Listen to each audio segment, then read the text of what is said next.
go jab cross, little left foot kick, and then right body. Hi guys, Stuart Tomlinson, Warrior Collective. I hope you're well. We're just down in the gym. We're just in the middle of doing some training. We just finished one of the junior classes and I've just pulled off one of my junior students, Joe Foster, just to help me give a quick tutorial on some of the drills we've been doing today. And we've really talked about setting up spinning kicks and setting up different kicks. I'm really going to go through just a quick little framework that I hope you find useful. So, first one, we're going to start off, it's not a spinning kick, it's just a basic way of setting up the body kick. So we're going to go jab cross, inside low kick. Now we're looking for that to be strong enough for that to disrupt that base, and then he immediately comes back with the right body kick.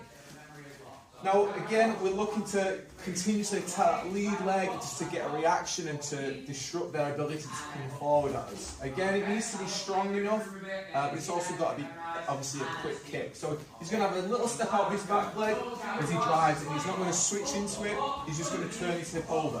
So again, he goes jab cross, little left foot kick, and then right body kick. And again, one more time, jab cross, left kick, right body. Now we can use that setup now to land some of the spinning kicks that we've been working on. So the first one he's going to do is, when he's done that left kick and he's knocked that leg out, he's going to try and not land his left leg all the way back. Now once he's created that opportunity to land this shot by taking that kick out, that's not only disrupted my base, it's also squared me a little bit. Now from there he's just going to switch his feet and attack with a back kick. That's it. So he's going to switch his feet so he can do it really quickly. If he turns, he's probably going to find he's jammed up a little bit because he is going to be quite close at this point. So again, he goes jab cross, inside low kick, he's there, and then straight into that back kick. Okay, so we'll just go a little bit quicker now. As soon as he's done that kick, he's going to go on that back kick. Jab cross, kick, back kick. And one more time, jab cross, kick, back kick. Oi. One more time, jab cross, kick, oi, back kick. Nice. So, like Joe kind of demonstrated there, if you get it wrong, you will kind of miss. So it does take a little bit of practice to get it right when you do it explosively. Now the last one is when someone starts to defend that kick by bringing that lead leg across to cross block. So, go jab cross.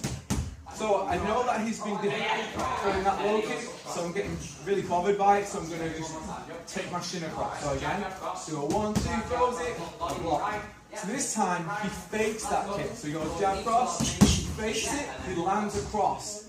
Now from there, he turns, keeps his knees tight, and then throws a spinning hook kick nice and high. So again, what he's looking for is when I block, I square my body up and turn my head slightly, which is kind of common. Obviously, I might have my guard there, but he's going to be looking to either hit around the back of my guard or slightly in front. So again, goes jab cross, fakes the kick, sets up, spinning hook kick. Okay, a little bit smoother now. Jab cross, fakes the kick, and spin. So again, when we were doing this as a drill, he'd go jab cross low kick first, and then jab cross, fake that, and set that up. Okay guys, hope you enjoyed it, hope you found it of use. Remember, as always, if you want more great coaching, all you need to do is go and check out the Warrior Collective YouTube channel or website. Thanks guys.